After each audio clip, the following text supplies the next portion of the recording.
Coming up next on The Voice of Alabama Politics, Alabama recognizes Juneteenth. Also, the V team takes a look at critical race theory. And Congressman Barry Moore votes not to honor police officers. Joe stated his case logically and passionately, but his perceived effeminate voice only drew big gales of stupid laughter. I guess he'd rather honor the mob. All this and much, much more coming up next on The V.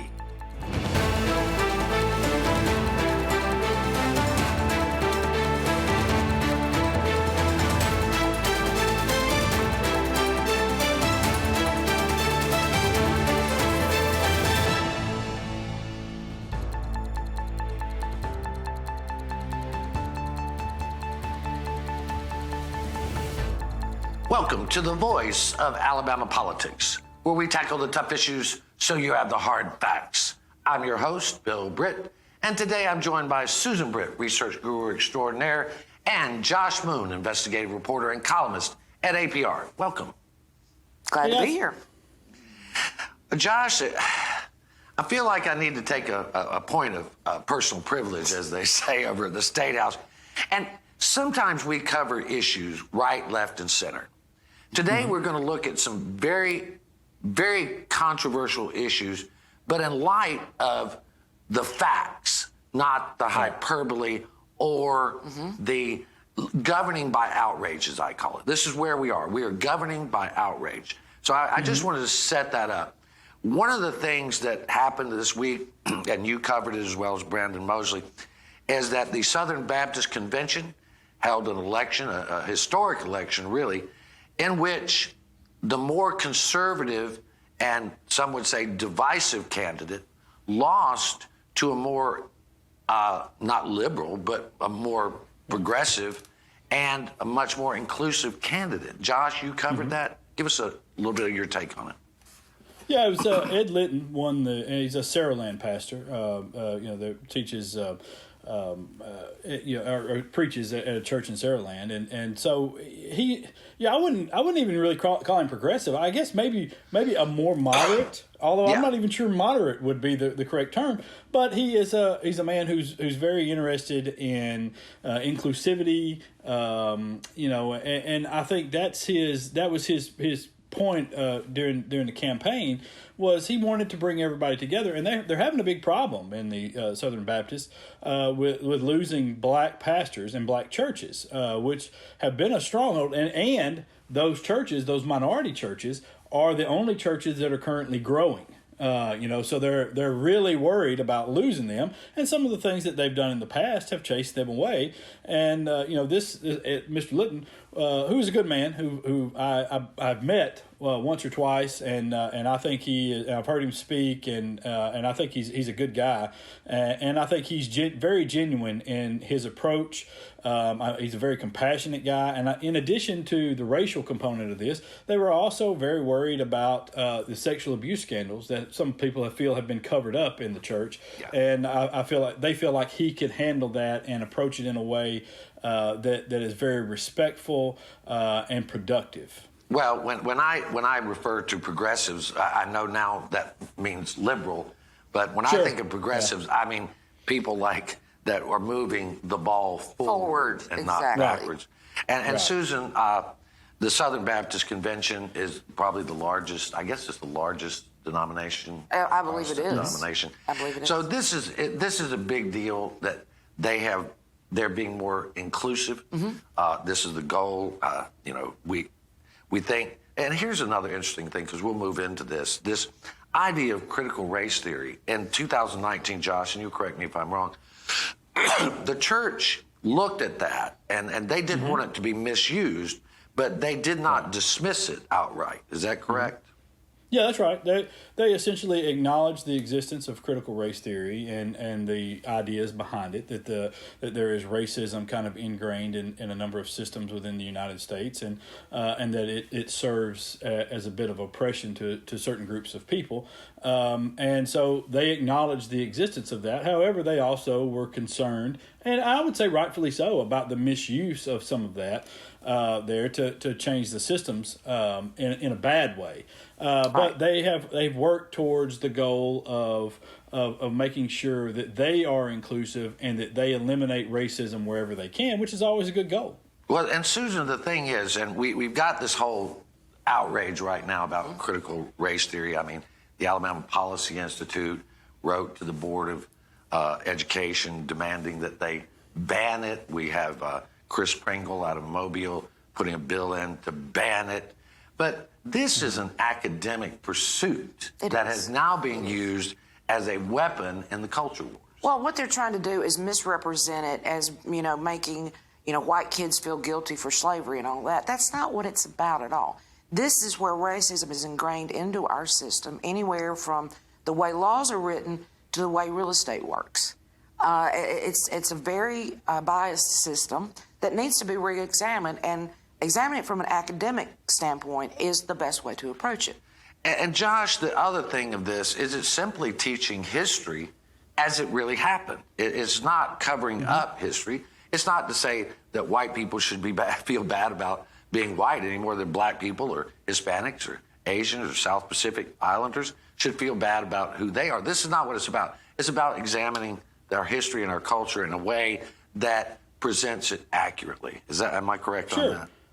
Yeah, absolutely. It is. It's an accurate history of what took place and how those things that transpired over the course of history have led to certain outcomes, and really it allows people to have a better understanding of the world around them and of the people and their neighbors that are there. It explains how where Native Americans, what happened to them, what the results of those things have been. Same thing for African Americans, Asian Americans, all the way up and down the line. It's a honest look at that, and it helps explain. And I'll tell you. It's understandable that API and certain other Republican lawmakers in this state are against it, because it helps explain how so many idiots are in such positions of power, and because it has a lot to do with their race. Yeah, it does. And one of the things that API said is that Susan, this was outrageous. They did not want teachers teaching current events. I know. I loved that one.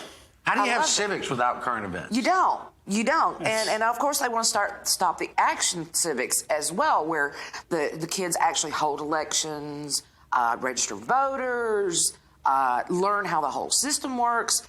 And of course API doesn't want that. They don't want that. No. They don't want current events, because then those kids will grow up and toss out the legislature. Let me ask a question here. Should we not be outlawing dumb and demand that we have critical thinking in our education system, or critical thinking at the State House? I actually had a college student who I was trying to help teach at one point, or tutor, ask me why legislative bills had numbers. I swear to you, I was just dumbstruck. If they actually allow critical thinking in schools, then the legislature's in trouble. Yeah. Oh, yeah. Well, I think they have numbers because they didn't have enough pictures they could put on there. Yeah. But anyway, we're going to have to leave it right there. You're watching The V, the voice of Alabama politics. We'll be right back with more news and opinion.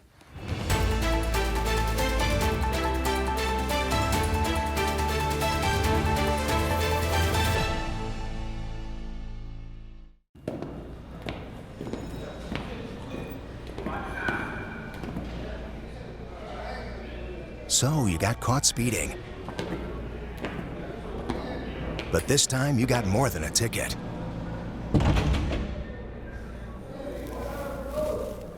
What are you in for? Vehicular homicide. Stop speeding before speeding stops you. Drive safe, Alabama. A message from your Alabama Department of Transportation. Your career isn't a job. It's a journey. Your next job could lead to bigger things, and you're in charge of how fast and how far you want to go. At alabamaworks.com, you can connect with employers and start working right now. Then chart your path forward with training and career planning tools. That next paycheck is great, but it's only the beginning. Start a great success story at alabamaworks.com.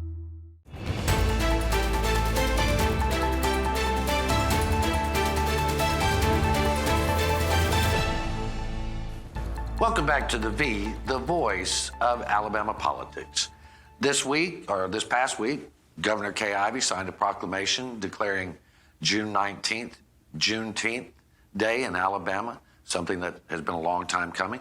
But right after she signed the proclamation, the United States Senate and House, the Congress of the United States, passed a bill that now will go to President Joe Biden and make June 19th or Juneteenth a national holiday. Josh, explain for folks who don't understand what Juneteenth actually is. It's a holiday celebrating the end of slavery in the United States, where celebrating the end of slavery in the Confederate States, I guess I should say, and it's really it's a day that has been around for a while now, but has never really been celebrated, outside of the Black community. And and it's good to see the progress of that. At least on some level. I know there are some people that were not exactly happy about the Juneteenth holiday. Yeah, well, and Susan, I mean, we had only 14 members of the House of Representatives in the U.S. Congress voted against this, and 2 of them were from Alabama. Right.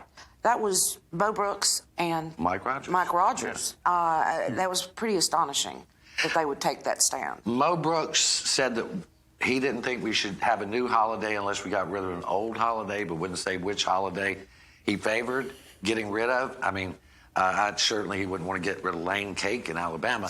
But the big complaint was that he thought federal workers shouldn't get the day off because it cut into productivity. He talks about those slaves in China, right? But we don't want to give federal workers a day off. He said it'll cost us $1 billion.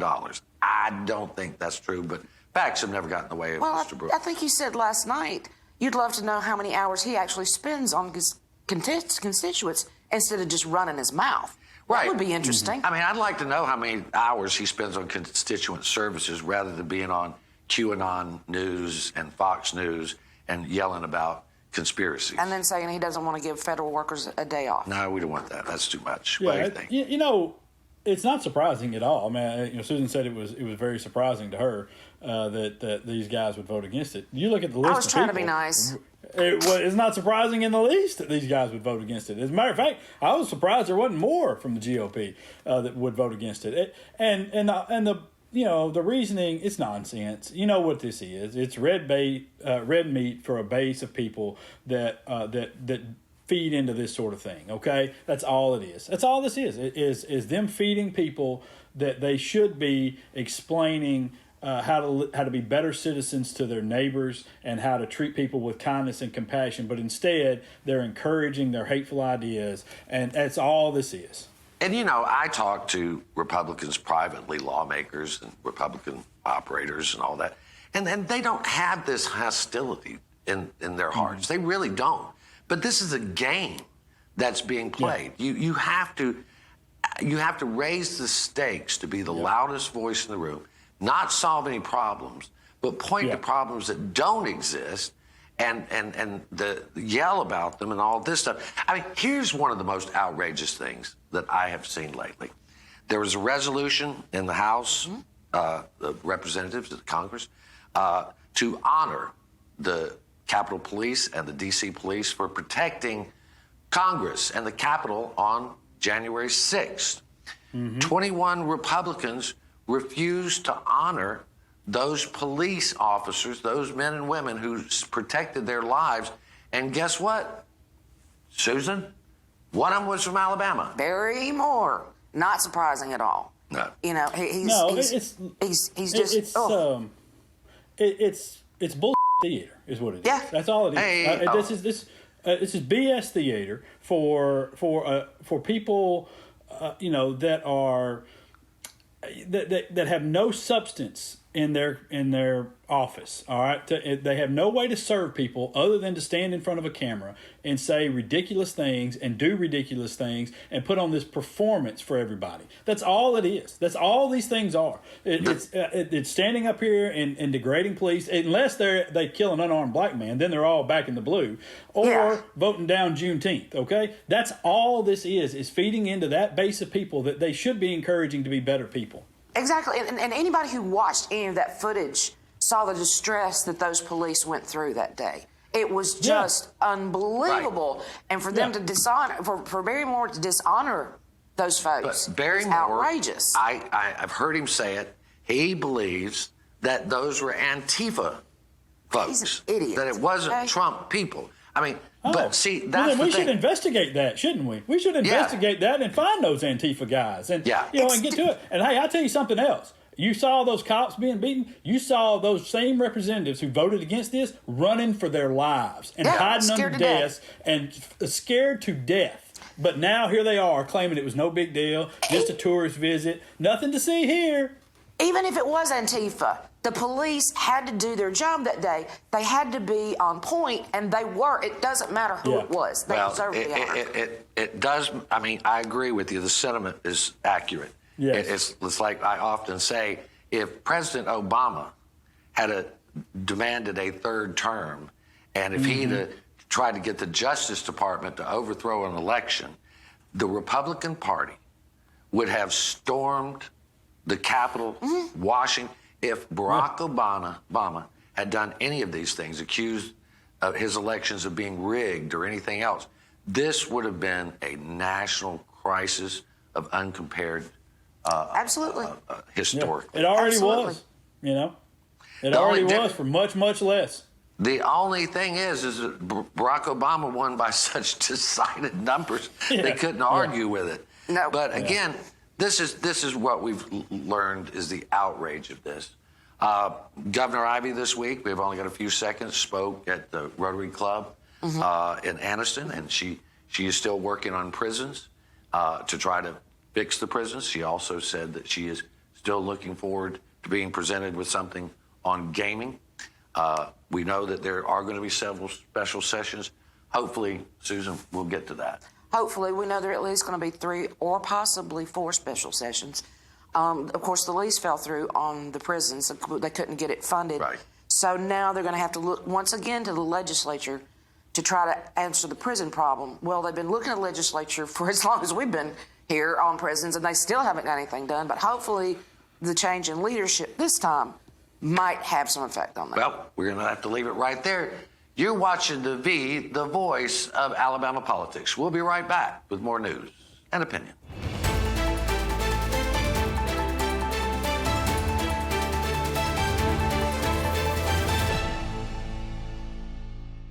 You'll never guess what 400,000 people in the U.S. were using when they crashed their cars last year. No, not this.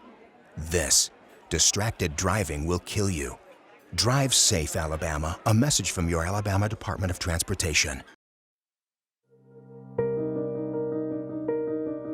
Sometimes I wonder where I'd be without you. Would I understand life? Would I make right choices? Would I live out my faith? Thank you for showing me what it means to love God and for giving me your all, even when it was difficult. Thank you for the discipline I deserved and the grace I didn't, and for being present, even though you had so much on your plate. Thank you for picking me up and encouraging me to try again, and for the little life lessons I still lean on today. The truth is, I wouldn't be who I am if it wasn't for you. As I look back on my life, I see moment after moment where your influence, your wisdom, and your strength made all the difference. Thank you for loving me. Today, I give thanks. Today, I am grateful. Today, I celebrate you. I love you, Dad.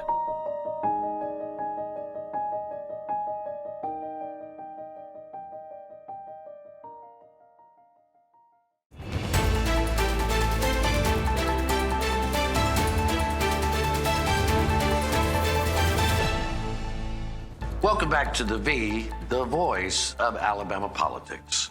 Susan, not surprisingly, recently, Representative Mo Brooks, who wants to be the U.S. Senator from Alabama,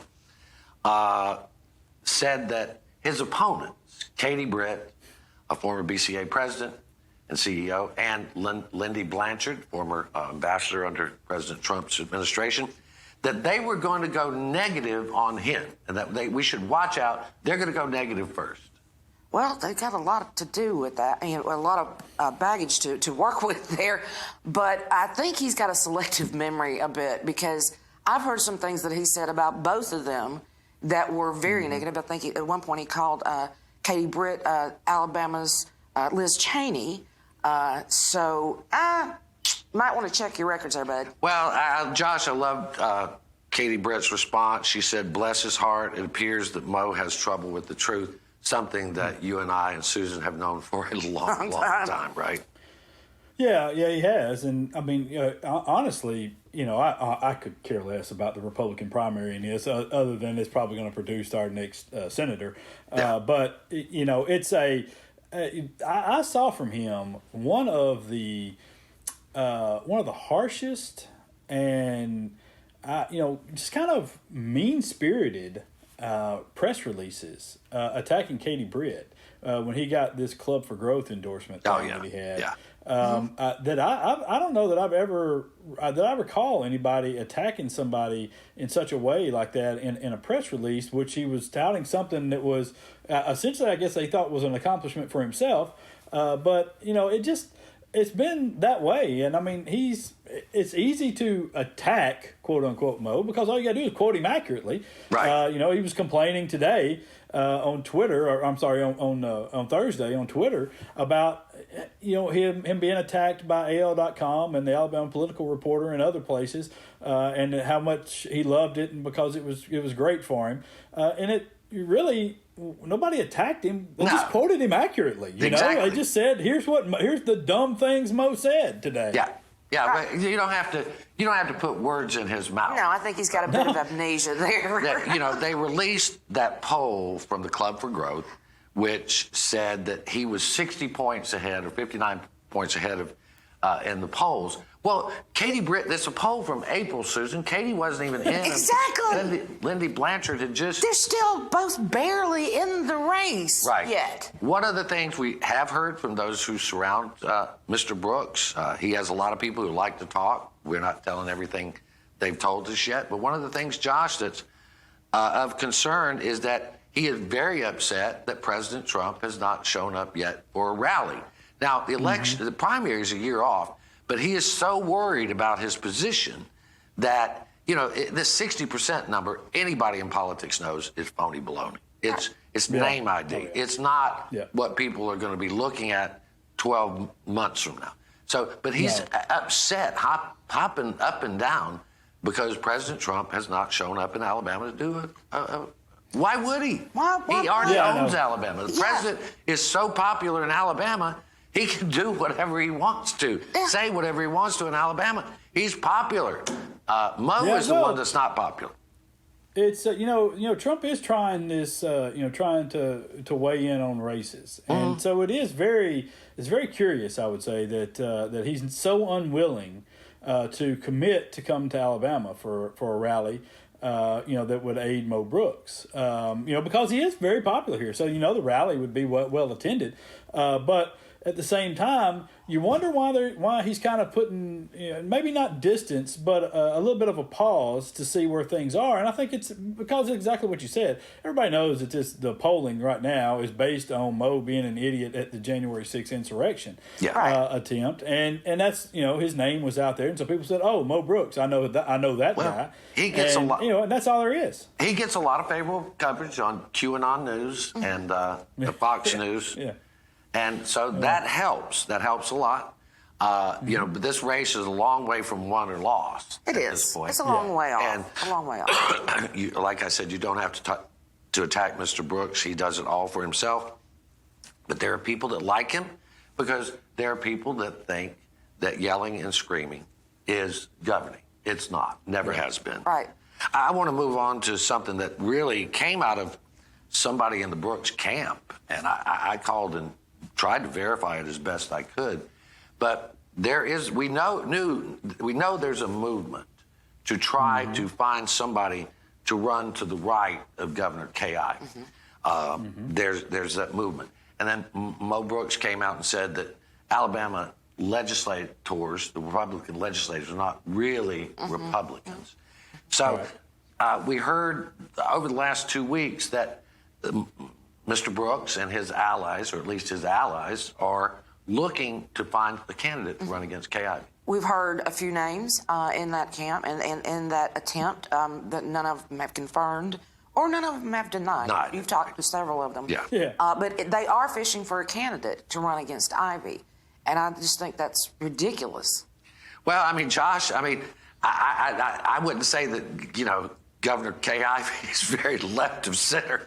I would say she's pretty far right of center, but she has tried to make the state better. And for people like Mo Brooks and some of the others, it's really about power. It's not about policy. Yeah, no, I would not call her left of center. I mean, or really moderate at all. Yeah, at all. It's as I've said many times here, if my dream is for them to get into a nice long primary battle back and forth and bloody each other to the point where the Democrat has a shot. But at the same time, you're right. We've talked to a number of people that say that this move is taking place here. That there are a number of people involved, big name people, including one senator, that want to try to do this. And it's. It's a bad move, I think, for anybody who has future political aspirations.